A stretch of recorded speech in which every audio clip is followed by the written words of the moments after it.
Ele é sábio demais. Ele só sintetiza aquilo que ele já sabe e coloca em prática, Luiz. Verdade. Deixa eu te fazer uma pergunta. Os arquitetos, urbanistas, designers, que estão preocupados, né, realmente com essa qualidade de vida. Vocês estão me ouvindo bem? Sim. Perfeito. É porque quando me ligam, aí o meu som fica baixinho. Então, para mim, está muito baixo, mas é porque alguém ligou.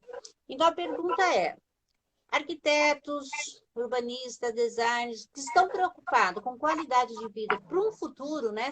Pensando nas cidades inteligentes, o que fazer para que isso não fique sendo somente uma utopia?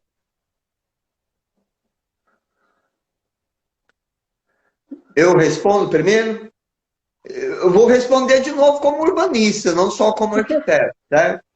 Então, como urbanista, para que não seja utópico, falo da minha pessoalidade porque vivencio tudo isso. Uma cidade sem que haja essa preocupação entre o poder público e as necessidades que são públicas, nós vamos distanciar e vamos ficar na utopia. E o que é isso, Júlio? Eu tenho um erário público. Ele é constituído de 100%, é um objeto. Metade dele é do funcionário, a outra metade, educação e saúde. Então, ele é comprometido. Se cada cidade formatasse um federal e um estadual, nós, através dos projetos, buscaríamos recursos tão oriundos, tão necessários que a cidade deixaria de ser utópica. Então, o papel do urbanista, quando fala, eu não quero falar de enchentes, eu falo de cheias, é porque eu quero um centro revitalizado, bonito, com suas margens, com a sua sinuosidade, rico do prazer, do enriquecimento, da contemplação, do entretenimento, do esporte, do lazer. Para isso tem que haver esse gerenciamento e essa ponte existente entre o urbanista e o arquiteto que desenvolve, que é o designer da cidade, que tem a sua forma de enxergar a natureza, devolvendo a ela o que pertence, mas utópico pensar que o município vai resolver. Para ele, a enchente é um barato, cara. Porque cada ano vem milhões. Ou se falar de cheia, só vai ter gente passeando no parque. Não é legal. Pense nisso. A cidade vai ficar muito bonita, não vai trazer turismo, não vai trazer... Compreende? Então, nós, arquitetos, vamos insistir até o fim, senhores designers. Espero estar ao nosso lado, porque vocês são muito importantes, valiosos para nós. Formatarem não só ideias, mas interagirem diretamente a tudo isso. Para isso, nós temos que ter o Ministério Público ao nosso lado. Precisamos ter a Secretaria do Meio Ambiente, secretarias que envolvam toda essa coletividade e necessária para a natureza. Aí sim, Luísa, nós vamos ter recursos suficientes, inclusive aqueles que pagam chamações onerosas. Eles ultrapassam o gabarito ou invadem terrenos, então eles acabam pagando. E esse fundo municipal, que é o Fundo Verde, pode ser utilizado nessas cidades inteligentes, né? Afastando, dando qualidade para as pessoas, levando o sistema solar, eólico, seja da maneira que for, da maneira como a gente possa discutir o que é a arquitetura do futuro. Importante que nós saibamos nos respeitar sobre os nossos limites, em especial, obedecendo a ordem da natureza. O que é montanha? Você não a favela surge com uma denominação de uma samambaia do Rio de Janeiro, que na década de 30, abrindo a Avenida Rio Grande, obsoleto o centro, faz com que as pessoas peguem aquele material derrubado e levem para os morros. Surgem as primeiras favelas, ou a denominação de uma benca. Não é isso que nós queremos. Não queremos deslocar ninguém. Nós queremos permutas dentro das terras devolutas, aquilo que pertence ao rio, serviços, comércios, sejam transformados de novo em natureza. As terras devolutas, onde não precisa ter investimentos do erário público, possa ser deslocado para esses locais.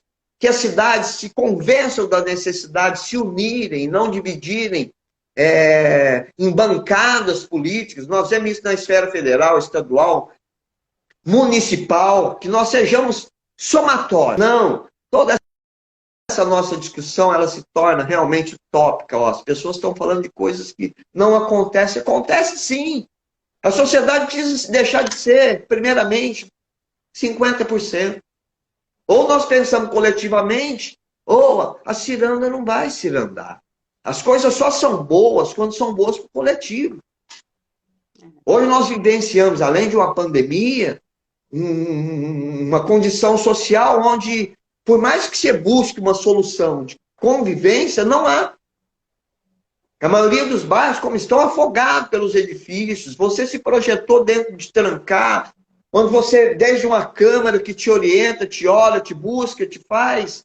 A tecnologia é isso. Ou a tecnologia nós praticarmos aos poucos, como foi nos anos 60, 70, aquele êxodo para a cidade, aos poucos formatarmos também, cuidarmos um pouco das nossas nascentes, dos nossos rios, riachos, igarapés. Quando se dá ao homem essa incumbência, dá a ele essa necessidade também de observar e cuidar do lugar. Parece que quando o homem veio para a cidade, ele culpa até Deus, porque não chove. Porra, vai culpar daquele outro, que está aqui o rio, ele já ocupou tudo, a margem de tudo encana. A ganância, ele não pode deixar 15 metros de cada lado, onde inclusive formam-se os rios, perdão, os ventos. Os ventos formam nos mares, rios e riachos. Você não tem nada que segura bem esses furacões que nós temos visto em cidades sendo devastadas pelas poeiras. Isso é a arquitetura do futuro que eu te falo. Não adianta eu trancar num prédio, fazer um edifício alto, usar um material, uma tecnologia, um titânio, algo que possa sair do imaginável. Não é isso. É cuidar um pouco daquilo que é nosso. E não é tão difícil. É só entendermos, sermos menos gananciosos, darmos prazeres a nós mesmos. Eu falo hoje que chupar uma manga ficou chato. Eu agrado a minha necessidade, que é da alma. O meu espírito que concorda. E meu corpo que fala, pô, você vai pagar 5 pau na manga?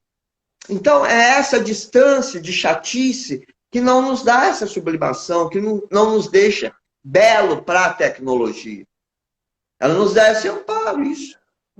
Quantos de nós têm essa condição de estarmos gratuitamente, aspas, mas de uma forma muito prática, ó, cada um vivendo no seu lugar, distante, discutindo se não são papéis idênticos, são muito próximos uns aos outros.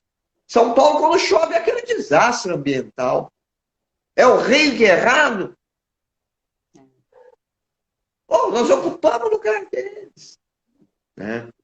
Então, entendemos um pouco que não há tecnologia que faça, a não ser flutuar. A gente começa que nem o surfista prateado, começa a andar no ar, tem aquelas coisas. Porque, do contrário, a cidade continua esburacada, é árvore que não dá mobilidade, não dá acessibilidade, não temos rampas. Então, a arquitetura do futuro é isso. É mobilidade, é acessibilidade, é cumprimento às NBRs. São espaços condizentes onde o cadeirante possa ser facilitado, onde o obeso, a criança, a gestante. Então, que arquitetura é essa do futuro que eu te pergunto? Eu não sei se eu estou indo para o caminho certo, se a natureza realmente da fala bem é essa, mas eu não quero falar de prédios bonitos. Eu quero falar dessa interatividade que o homem precisa ter com a arquitetura do futuro. E que futuro é esse que nós estamos fazendo? Será que vai ter? O que você acha, Oki? Não é pragmático, é só uma discussão. É curioso, né? Assim, como a gente se sente um pouco otimista em alguns aspectos, porque eu vejo que essas discussões estão crescendo, que existe uma preocupação, né? Então, tem mais pessoas falando sobre isso, e eu acho que a tecnologia ajuda demais, né? Da gente ter mais gente falando sobre isso, mais gente trazendo esse discurso à tona, né? Fazendo as pessoas se atentarem a essas questões.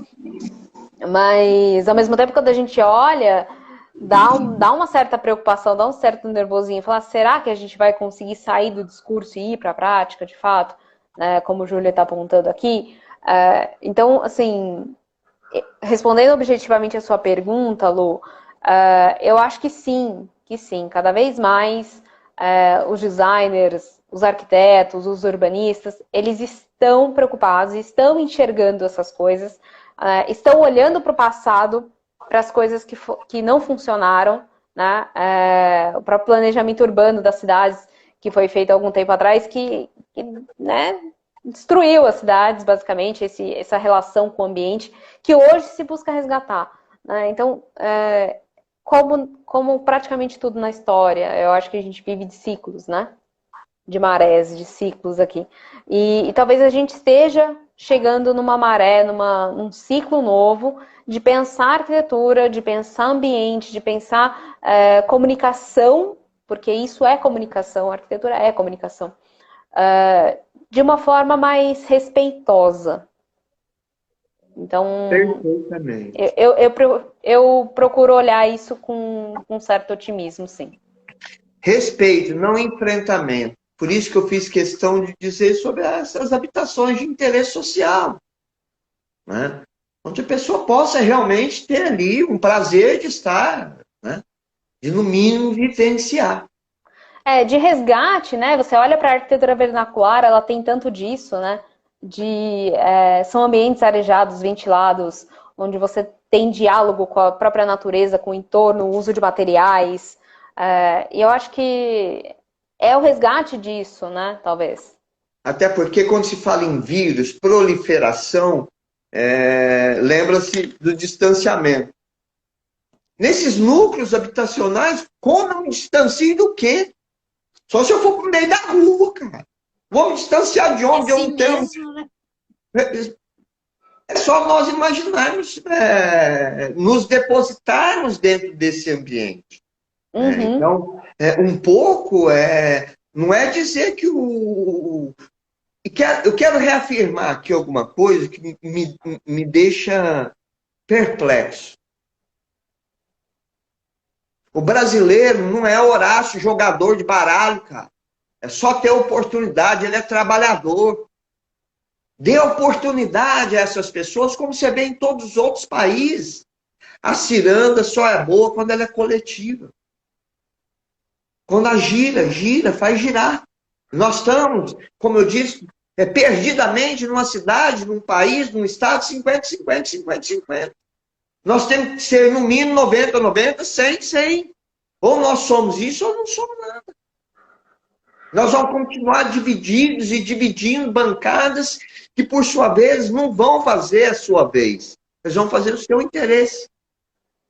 É necessário que nós tenhamos essa consciência para que nós nos cobremos menos. Até porque nós não devemos agradar ninguém, nem Jesus o fez, vamos pensar assim. Nós não somos obrigados, mas nós somos responsáveis por aquilo que nós admitimos fazer.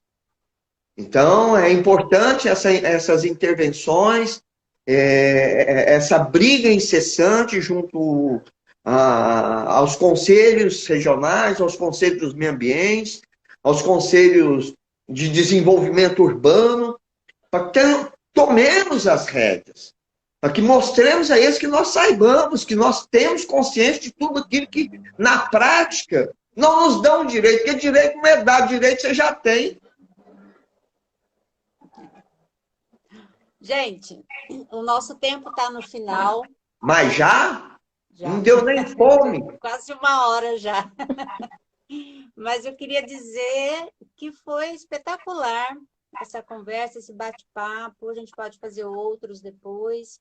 Claro. Agradeço muito, Julinho, Otacília, a presença de vocês. Eu que agradeço. Se vocês quiserem fazer alguma consideração